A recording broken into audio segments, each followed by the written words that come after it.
Welcome to Empathy Stories, where we explore profound tales of courage, love, and the resilience of the human spirit.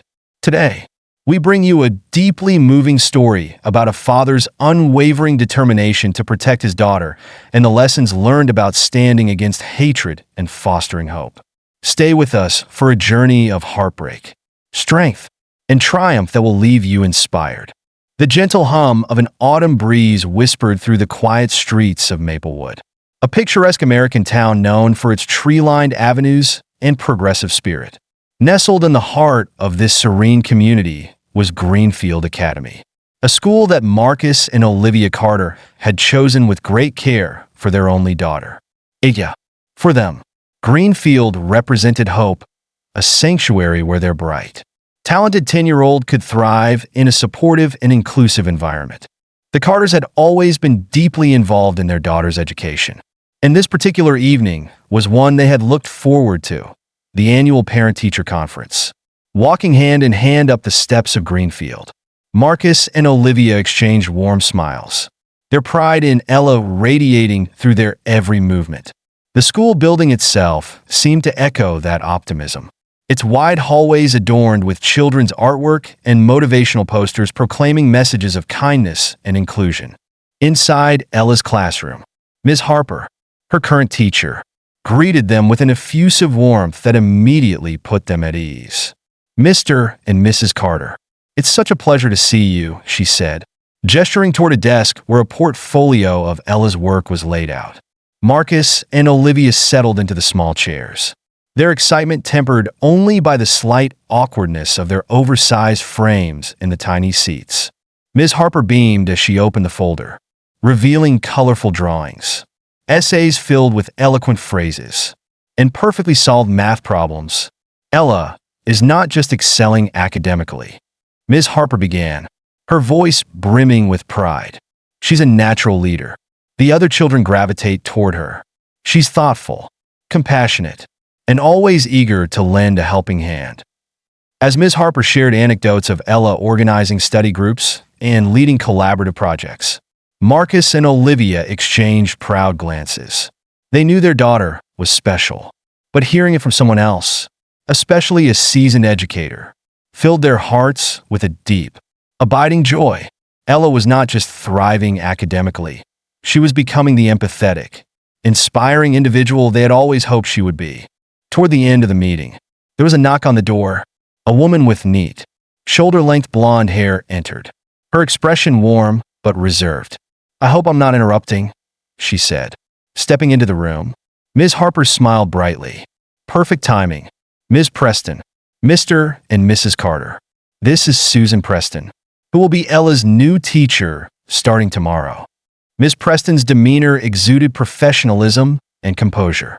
She spoke passionately about her teaching philosophy, her dedication to nurturing her students' individual talents, and her plans for group-based learning that would challenge each child to grow. Marcus and Olivia were impressed. While Ms. Preston's tone lacked Ms. Harper's overt warmth, she seemed competent, and her reputation within the school came highly recommended. "We're so excited for Ella to join your class," Olivia said with genuine enthusiasm. Marcus nodded in agreement, adding, "She's been looking forward to the new challenges you've planned." As the Carters left the school that evening, their hearts were light. They felt confident that Greenfield Academy had lived up to its promise, offering Ella not just a solid education, but also an environment where she could flourish as both a student and a person. That night at home, Ella listened intently as her parents recounted their meeting with Ms. Harper and Ms. Preston, sitting cross-legged on the couch. Her eyes sparkled with anticipation. "Mrs. Harper said I'm her favorite student?" she asked, her voice filled with the kind of wonder only a child could muster. Marcus chuckled, pulling Ella into a hug. "Not just her favorite. She said you're the best she's ever had." Ella's excitement was infectious as she shared her hopes for Ms. Preston's class. "Jenny told me they do really cool science experiments," she said, her braids bouncing as she spoke. "I can't wait to start." As the Carters tucked their daughter into bed that night, Marcus and Olivia shared a quiet moment of gratitude. They had worked hard to provide Ella with opportunities they never had, moving to Maplewood despite the financial sacrifices it required. Here, in this small town that embraced diversity and progress, they felt they had finally found a place where Ella could grow without fear of judgment or prejudice. Monday morning dawned with the golden hues of autumn light streaming through their kitchen windows. Ella was up early, her school uniform neatly pressed, her backpack meticulously packed. "Are you sure you have everything?" Olivia asked, a teasing smile playing on her lips. "Homework folder? Math workbook? Permission slip?" "Yes, Mom," Ella replied, rolling her eyes playfully. "I'm organized. Remember?" Marcus sipped his coffee, his eyes following Ella as she danced around the room, her energy boundless. She was the perfect blend of his analytical mind and Olivia's creative spirit, a child brimming with potential and curiosity. As the school bus arrived, Marcus and Olivia stood together at the front door, waving as Ella bounded up the driveway. Her excitement was palpable, her enthusiasm infectious. "She's so ready for this," Marcus said as the bus disappeared around the corner. Olivia nodded, her voice soft with emotion. "She's going to do amazing things." "Marcus, I just know it." The rest of the day passed uneventfully. Marcus worked in the garden, preparing a celebratory dinner to mark Ella's first day in Ms. Preston's class. Olivia, seated nearby with her laptop, occasionally paused to admire the peacefulness of their backyard, a stark contrast to the chaos of their old neighborhood. When the school bus returned that afternoon, their anticipation turned to confusion. Aya, who usually ran into the house full of stories, walked past them silently, her head bowed, her shoulders hunched. The usual spark in her step was gone, replaced by a hesitance that neither parent could ignore. Marcus and Olivia exchanged worried glances as Ella retreated to her room without a word. "That's not like her," Marcus murmured, already setting down his cooking utensils. Olivia placed a calming hand on his arm. "Let's give her some time," she suggested, though the uncertainty in her voice mirrored his own. As the evening wore on, Marcus and Olivia couldn't shake their concern. Ella emerged for dinner, but ate with a fervor they had never seen before. As if she hadn't eaten all day, she barely spoke, offering only one-word answers to their questions about her new teacher and classmates.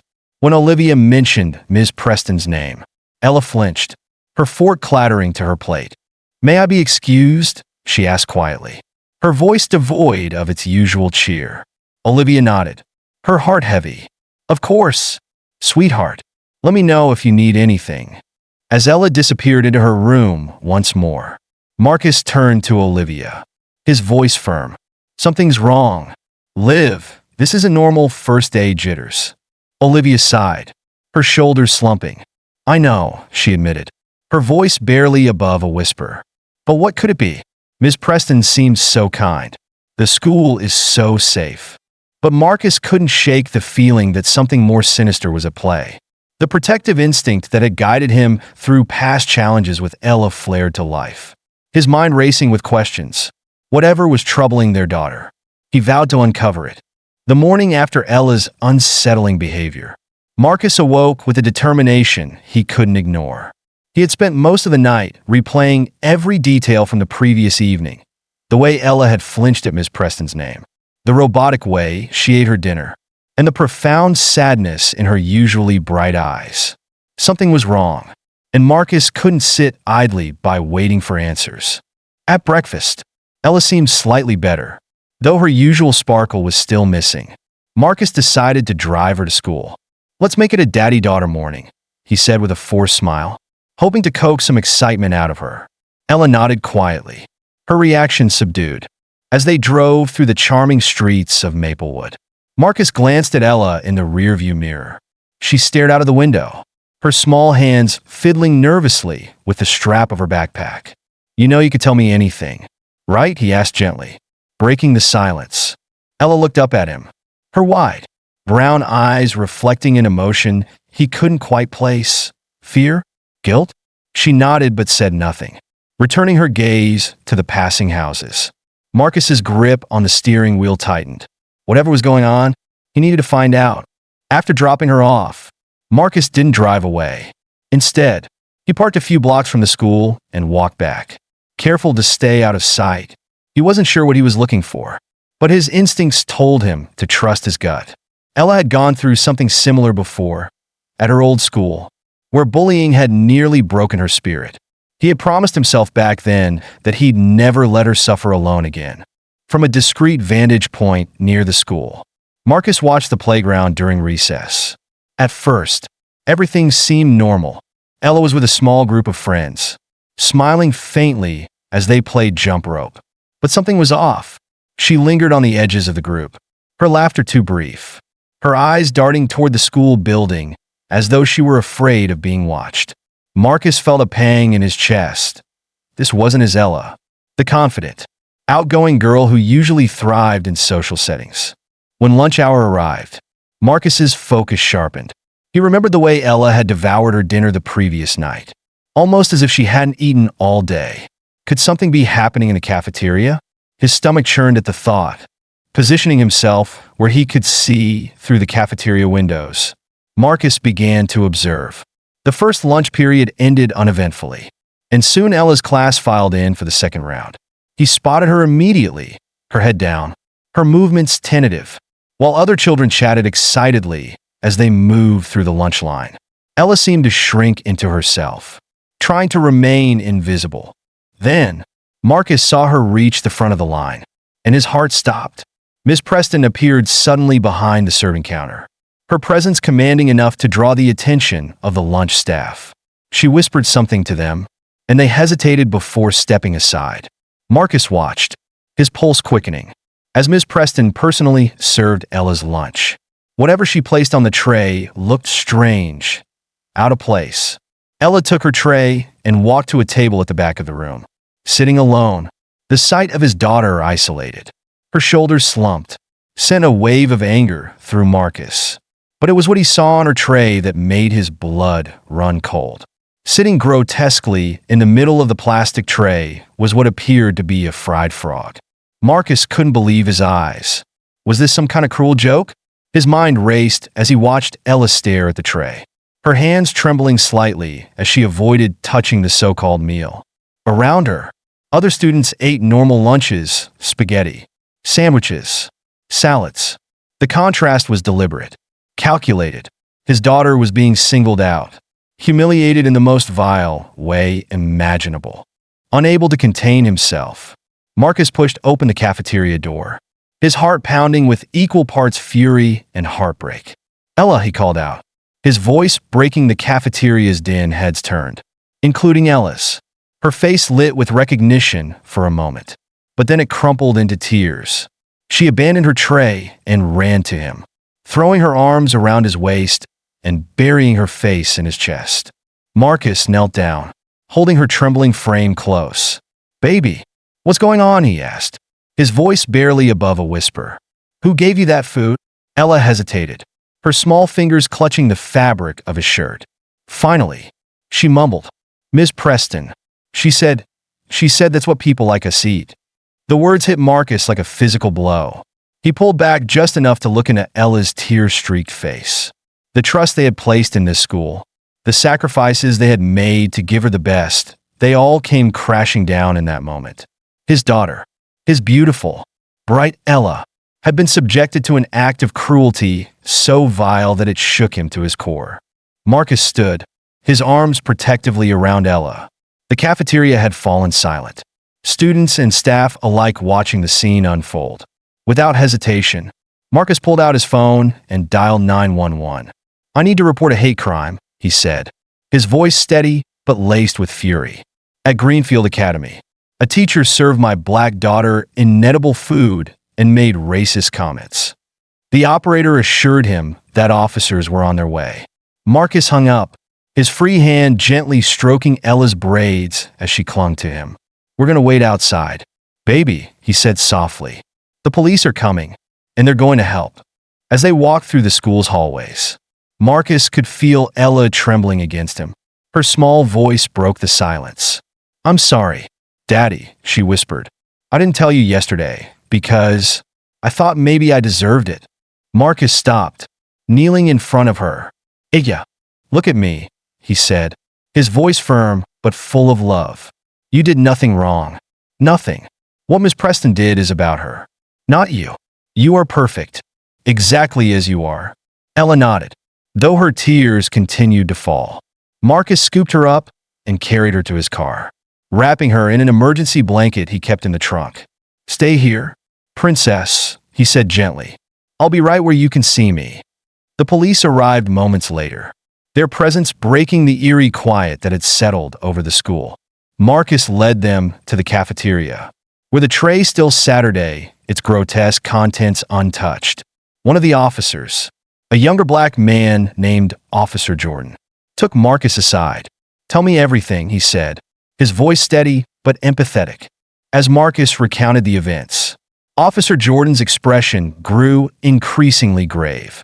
Together, they gathered evidence, the tray, witness accounts from students, and even videos some children had recorded on their phones. It was undeniable. Ms. Preston had deliberately targeted Ella in an act of racial hatred. When Ms. Preston was arrested, her composure crumbled. The woman who had once spoken so confidently about nurturing young minds now protested loudly. Her true nature laid bare for all to see. Marcus watched her being led away in handcuffs, a mix of emotions swirling within him: relief, anger, and a deep sadness for the innocence that had been stolen from his daughter. But as he returned to his car, where Ella waited with tear-streaked cheeks and trembling hands, Marcus knew one thing for certain: this wasn't the end. It was only the beginning of their fight for justice. The drive home from Greenfield Academy was silent, save for the soft sound of Ella's breathing as she clutched the emergency blanket tightly around her small frame. Marcus glanced at her every few moments, his heart aching at the sight of her tear-streaked face and trembling hands. He'd never felt so angry, so powerless, yet he knew he couldn't let those emotions consume him. Ella needed him to be her rock, her safe harbor in this storm. When they pulled into the driveway, Olivia was already waiting, pacing anxiously with her arms crossed. The moment she saw Ella, her face crumpled with worry, and she rushed to her daughter, dropping to her knees to pull her into a tight embrace. Ella finally let go of the tears she had been holding back, sobbing into her mother's shoulder. Olivia stroked her braids gently, whispering reassurances as Marcus stood nearby, his jaw clenched. Once inside, the three of them settled on the couch. Marcus recounted everything, what he had witnessed at the school, the horrifying words Ms. Preston had spoken, and her subsequent arrest. Olivia listened in stunned silence, her grip on Ella tightening as he spoke. By the time he finished, her eyes were filled with a mixture of sorrow and fury. Why didn't you tell us, baby? Olivia asked softly, brushing a tear from Ella's cheek. Why didn't you say something yesterday? Ella hesitated, looking down at her hands. I thought maybe I deserved it, she whispered, her voice trembling. She said that's what people like us eat. And I thought maybe I was being too sensitive, like at the old school. Marcus felt his heart shatter. Kneeling in front of Ella, he gently took her hands in his own. Ella, listen to me, he said, his voice firm but full of love. You did nothing wrong. What Miss Preston did was cruel and hateful, and it says everything about her. Not you. You are perfect, exactly as you are. Don't ever let anyone make you feel otherwise. Olivia nodded, her voice thick with emotion as she added, you are strong, Ella, stronger than she'll ever be. And you don't have to face this alone. We're here, always. Ella's tears slowed, and she leaned into her parents, drawing comfort from their presence. For the first time that day, a flicker of relief crossed her face. Marcus and Olivia exchanged a look, a silent vow passing between them. They would do whatever it took to help their daughter heal. That evening, after Ella had finally fallen asleep, Marcus and Olivia sat at the kitchen table, cups of coffee untouched before them. The weight of the day hung heavy in the air. I can't believe this happened, Olivia said, her voice barely above a whisper. We moved here because we thought it would be different. We thought she'd be safe. Marcus reached across the table, taking her hand in his. We did everything we could. We chose the best school, the best neighborhood, But this isn't about us. It's about people like Ms. Preston, who hide their hatred behind a mask of respectability. Olivia shook her head, tears welling in her eyes. It's just no matter what we do, no matter how hard we try, it's always there, waiting to hurt her. Marcus squeezed her hand, his jaw tightening. That's why we fight, he said firmly. We fight for her, for every child who's ever been made to feel like they don't belong. We make sure Ms. Preston is held accountable. We make sure the school changes. And most of all, we make sure Ella knows she's loved and valued. No matter what. Olivia nodded, a steely determination settling in her eyes. We can't let this break her. We have to show her that she's stronger than their hatred. The next few weeks were a whirlwind of meetings, interviews, and difficult conversations. Marcus and Olivia worked tirelessly to ensure that Ms. Preston faced the consequences of her actions. They met with the school board, demanding accountability and systemic changes to prevent such incidents in the future. They reached out to other parents, sharing their story and encouraging them to stand together against injustice. Ella, meanwhile, slowly began to heal. With the support of her parents and a counselor the Carters had hired, she started to regain her confidence. Her laughter returned, tentative at first but growing stronger each day. She began to talk openly about her feelings, her fears, and the strength she was discovering within herself. One evening, as the family sat together in the living room, Ella looked up from her sketchbook. "Do you think it'll ever stop?" she asked quietly. "People like Miss Preston?" Marcus thought for a moment before answering. "I don't know, baby," he admitted. "But what I do know is that people like us, we're stronger. And as long as we keep standing up, keep fighting, their hate can't win." Olivia nodded, wrapping an arm around Ella. "And you're not alone. Ella, none of us are. There are so many people out there who believe in kindness, in fairness, in love. We just have to keep finding each other." Ella smiled, a small but genuine smile that lit up her face. "Then I'll keep standing up, too," she said, her voice filled with quiet determination. "So no one else has to feel like I did." In that moment, Marcus and Olivia felt an overwhelming sense of pride. Their daughter, despite everything she had endured, was choosing courage over fear, love over hate. It wasn't just a testament to her strength. It was a reminder of the power of resilience, of family, and of the unwavering belief that the world could be better. As they held Ella close, Marcus and Olivia knew the road ahead would still be challenging. There would be setbacks, moments of doubt, and battles yet to be fought. But together, as a family, they were ready to face it all. Because no matter how dark the world might seem, love and unity would always shine brighter. Thank you for joining us on Empathy Stories. We hope this tale of a family's strength in the face of injustice inspires you to stand up for what's right and foster compassion in your own community. Don't forget to like, share, and subscribe for more powerful stories that touch the heart and spark change. Together, we can make the world a kinder place. See you next time.